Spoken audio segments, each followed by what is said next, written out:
Hi, everybody. This is day 1628. I know I have my screen small because I wanted to share some pictures of the arms room if I can make it happen. This is crazy information coming in. What we know. This is day 1600. Yeah, everything is working. Okay. So what we know is that it's day 1628, around about that, a long time, over 4 years, and that Richard was whistleblowing. His whistleblowing case was before the murder case, okay? The whistleblowing case was before, and we know that the CID was in charge of responding to his whistleblowing. And that means it was Marlon Soto and Tavita Nusa. That's what that means. Um, we know that the CID has been up to no good. We've been assigned a new CID point of contact, which is interesting, especially, yeah. You have to know the circumstances. It's really lots of red flags, lots of red flags. So we know that Richard was whistleblowing, and we know that the allegations are the trafficking of weapons and ammunition. Um, and we have connected the Walmart mass shooting to Richard's unit. We have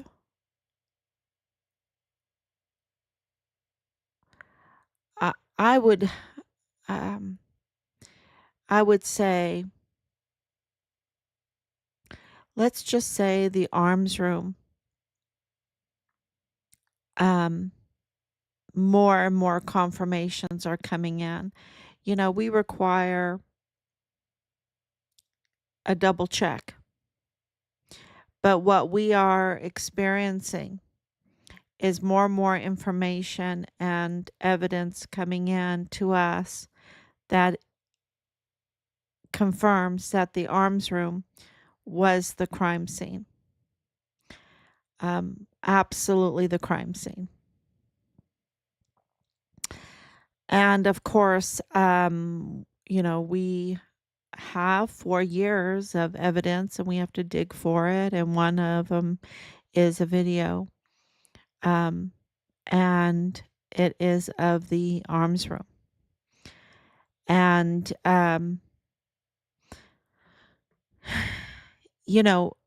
number one, when all of this started, we did not know that Richard was a whistleblower. It wasn't until Belen Rocha alerted us to it. It was Belen Rocha that alerted us to it, and then we investigated. And it started making all sense, right? Especially with the audits for the weapons and the ammunition. Ammunition is a big thing that they traffic. Um, and then the information coming in about the brown tip bullets and the green tip bullets. Um, and of course, that connection, the bullet sales by Nadal Baim to the El Paso Police Department. Not that he sold it, but that he was bidding to sell them up to $3 million in ammunition through Western, what is it? Western Trade. Sorry, it's very, very late. It's very late through their, it'll come to me, through their LLC.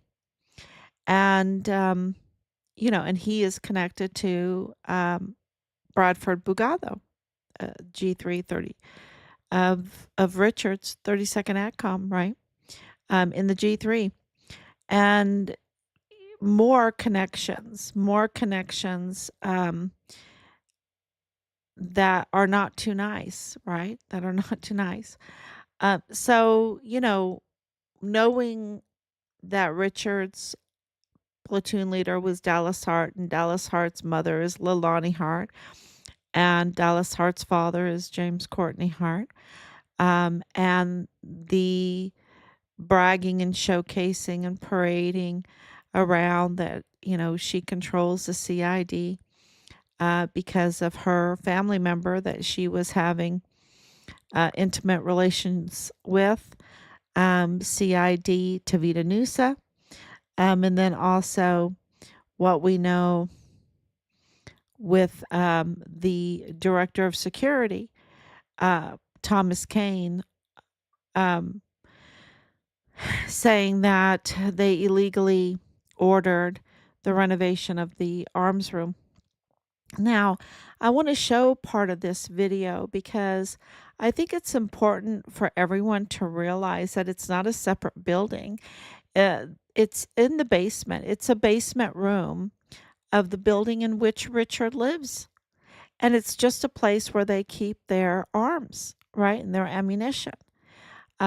It's in the basement. And basement is a very concerning crime scene. And it makes sense that they would forcibly remove him because we absolutely know that they forcibly removed him from his room. And that they didn't have to take him very far. Okay, the basement room is right there. And why would this basement room have to get a full renovation? Right? When we have been given information about a positive hit by Borstar, and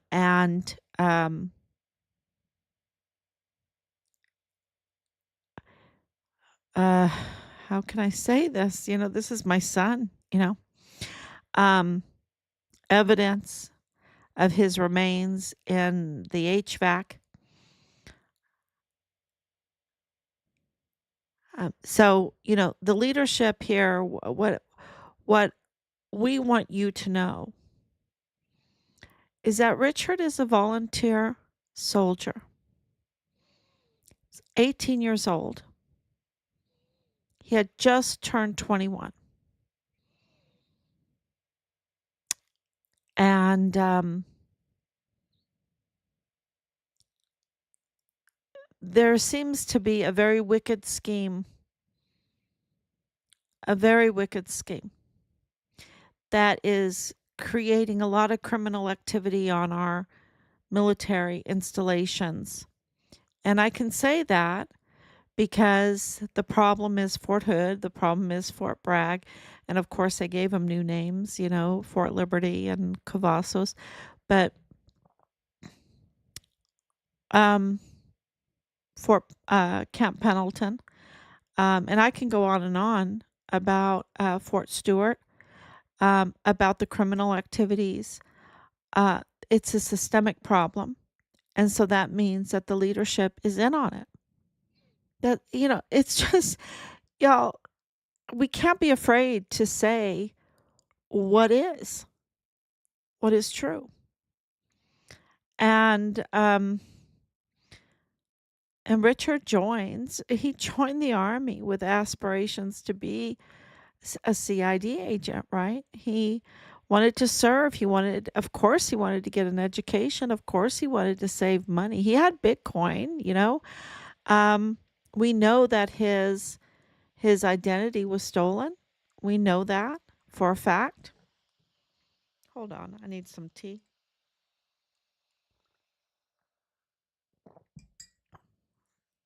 And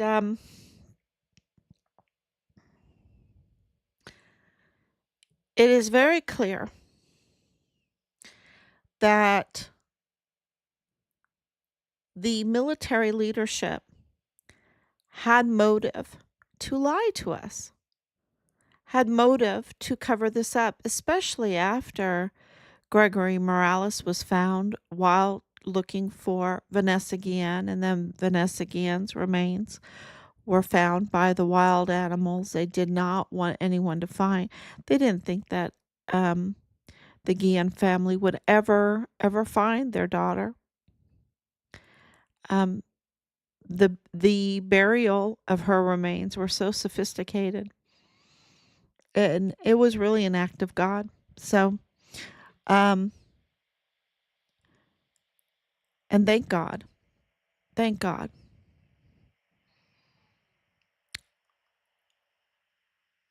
So they had so much motive to withhold the information that Richard was a whistleblower, and they did. Confirmed. And they had tons of motive to withhold the fact that Richard was murdered. And they did until April 24th of 2024. The DOD confirmed it, that Richard was murdered on Fort Bliss. And they have every motive. And that was not because of the goodness of their heart, okay? That was a lot of hard work on our part, to drive them to, a legal position that they had no choice but to give us some truth, right? And they have Richard's remains, because they would have never done that if they didn't have Richard's remains. I can tell you that right now. So they confirmed that he was murdered on Fort Bliss, and they had every intention to withhold that information from us. And they have every intention to withhold the information of, well, not information, but our son's remains. Our son's remains. And because at this point, the crime is so big and they're looking at the death penalty, they have so much motive, right, to withhold our son's remains from us. They don't want the accountability. They rather beg for water in hell the rest of their lives.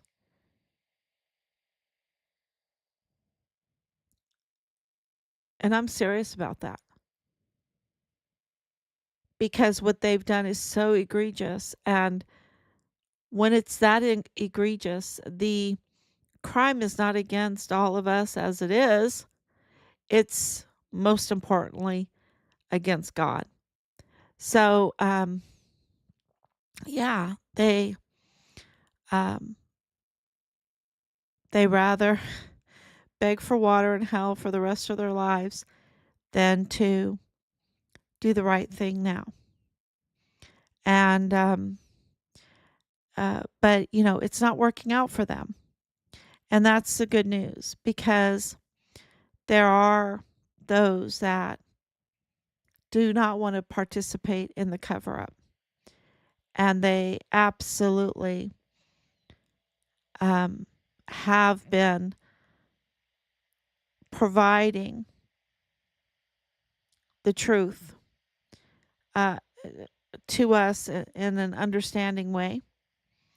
And, when you have an experience like Electra, who came to us and said that Richard's torso was in the arms room, in the basement of his building, um, under the arms room, and then they call for an illegal full renovation with an open checkbook for that very arms room. That's a little shocking to the system, right? As the mother, as the family. And after Electra saying Richard's head is in this location, and his limbs are in this location, a different location. Um, and we know through our sources confirmation that Richard was dismembered, that he was in uniform. Yeah, it's really difficult to talk about. But this arms room, more and more evidence is coming forward that the arms room was the crime scene. So let me play this real quick and see how far I get. So this is Richard's building, and as you see, you know, the outside looks, there's no cameras, which is a failure of the leadership to provide security. And that is also, red flags. This is going down into the barracks, into the basement where the arms room is. And you see the arms room. This is a seal on the door, and a restricted area, and then a seal on the door. Yeah. Which indicates kind of a criminal crime scene. That's what that indicates, a criminal crime scene. So I think that is.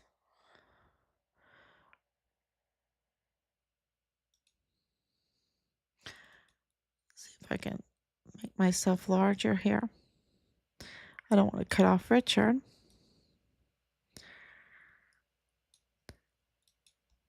Okay, so that's what that looks like. You can go back and repeat it and replay it, but it is his building, and it's the basement room.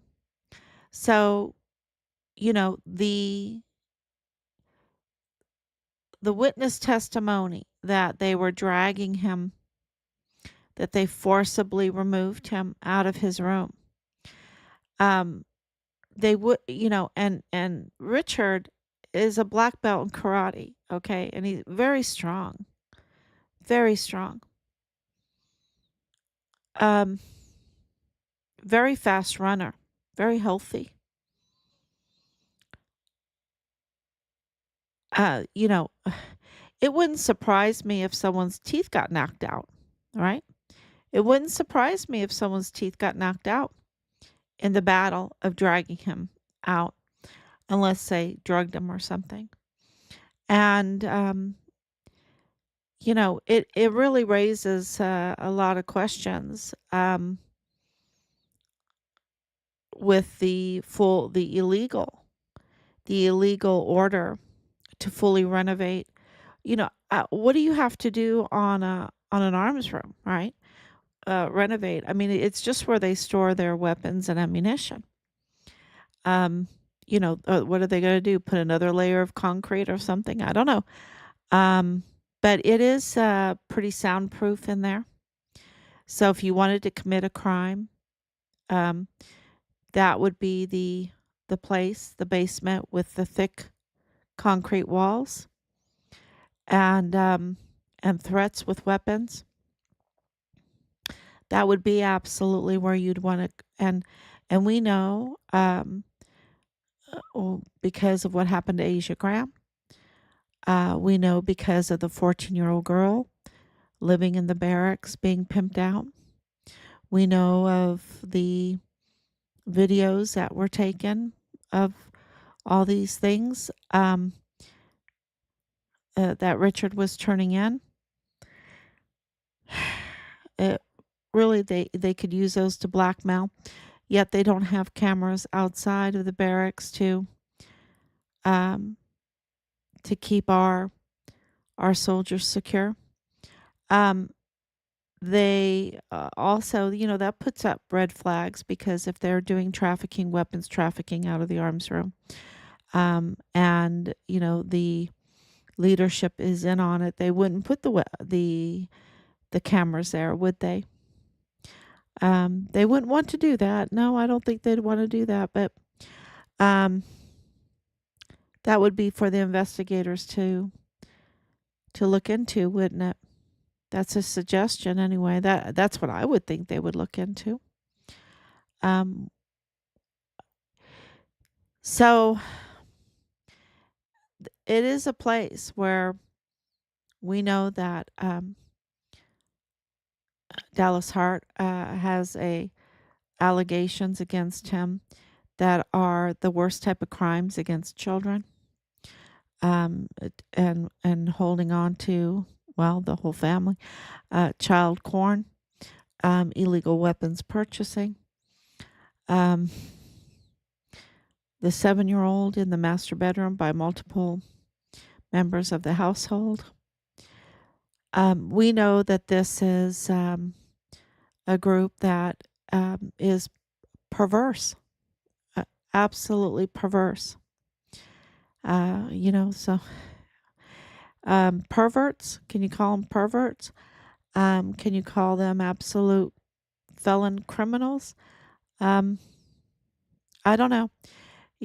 It's and they're trying to label Trump this way. This whole thing with this judge, what's his name? I don't know what his. I know his name, but it's too late right now. Um, I think it's more about the judge. Just had a great discussion about all this, and I concur. I think it is absolutely about this judge. Um, trying to protect himself from investigations in 10 days, after 10 days. Maybe it's 9 days now because of all his illegal and conflicts of interest that he has. So, yeah, I just think it's like, okay, if I can put a seal on Trump, then, I can say, oh, he's retaliating against me or something. I don't know. I just think it's just, they're just one dirty actor after the other. But, going back to Richard's case, and that all has to do with Richard's case because it has to do with the esprit de corps, the patriotism, the respect to the rule of law, the respect to the Department of Justice, um, your position as a judge. Clearly, this judge has no respect, the one that's trying to go after Trump, no respect for our country and for his position. Um, zero, zero. So, um, it really does, and the politics are, as solemn as I kind of sound right now, just because it's so late. Um, I'm really so much good news is coming in. Look at the information that we are getting about the arms room. Um, there's so much that I still can't. I'm not at liberty to say right now, but a lot is coming in, and one of the reasons why I'm not really happy about it, even though it's very positive developments, is because this is my son and this is a brutal murder. This is a brutal murder of my son. So, how else am I supposed to report on it? Right? I just have to report on it the way I possibly can. Um, because, there is an effort to, through the media, a smear campaign. And so someone has to report on what's really going on because we're not going to get it through the media, right? It's just so connected when you're connected to the Walmart mass shooting and connected to the cartel and connected to the Mormons. This is, the common denominator of these criminals are Mormons, so Mormons that are out there, they might, want to go like, oh, well, I don't know. I don't know if I can touch this. Um, but that's the truth of it. And if it was anyone else, I would say it too. But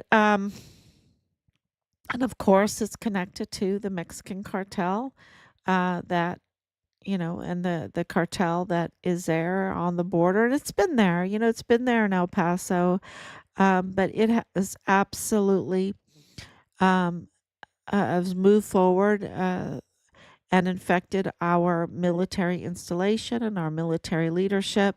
And they've been acting with impunity, their motivation, I guess it's they want to line their pockets. Um, and but we through this trafficking, right? It's very profitable, and but that needs to be something that the investigators look into. And I would recommend that they look into that because that's where the evidence is indicating. Um, Richard, Richard, then, and I know I'm being very careful with my words.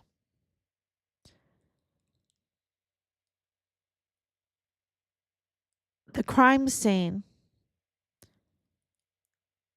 I don't think could be anywhere else but in the arms room, in the basement, in a basement, and with the seal on the door and the unauthorized, very costly renovation. That came from uh, the director of security. So Thomas Kane confirmed that the arms room was um, illegally ordered to be renovated by the general. It was an illegal order. So I think we're getting very, very close. We're getting very, very close. When we can identify that they're cooperating with the media to put forth false narratives to the public, and then all of a sudden he has to step away from his job, uh, uh, we're getting very, very close. And I just want to thank everybody. Um, I want to thank everybody that has shared information with us and put all this together.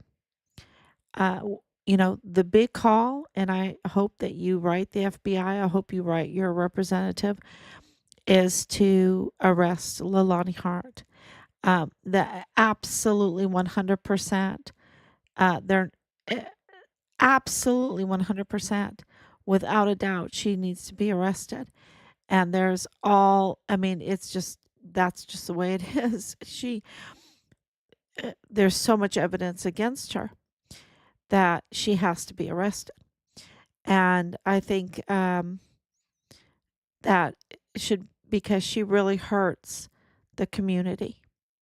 She really hurts the community in so many ways. And she just cannot be allowed to act with impunity in a beautiful El Paso. And if you're, sick and tired of all the crime in El Paso and you have a bad taste in your mouth for El Paso, then let's do something about it. We're doing something about it because really, when you look at El Paso, it's a beautiful city. Beautiful, absolutely beautiful, ancient city. And it's worth fighting for. It's worth fighting for. Our son is worth fighting for. Our military is worth fighting for. They, at this point in El Paso, Fort Bliss needs to be shut down because the infiltration of the cartel into our system, the internal, um, the internal infiltration it needs to be worked out first. And until then, they cannot, you know, um, extort from our military in order to make themselves stronger, right? To thrive in their crime. So, because if they're thriving, they're going to be much harder to um, weed out and get our system working again for our country, for justice sake, for our military, for our most valuable assets, and not be, and for the people on the land, right? So right now, my feeling is that Fort Bliss needs to be shut down. I don't know if it's a forever thing, but it needs to be shut down. Right now, it's being called a death camp. It's being called a death camp, and it needs to be investigated, and it has to be shut down. It has to be sealed off, right? Like this basement room it has to be sealed off. It has to be investigated. So thank you so much, everyone. God bless you, and I will be back tomorrow, God willing.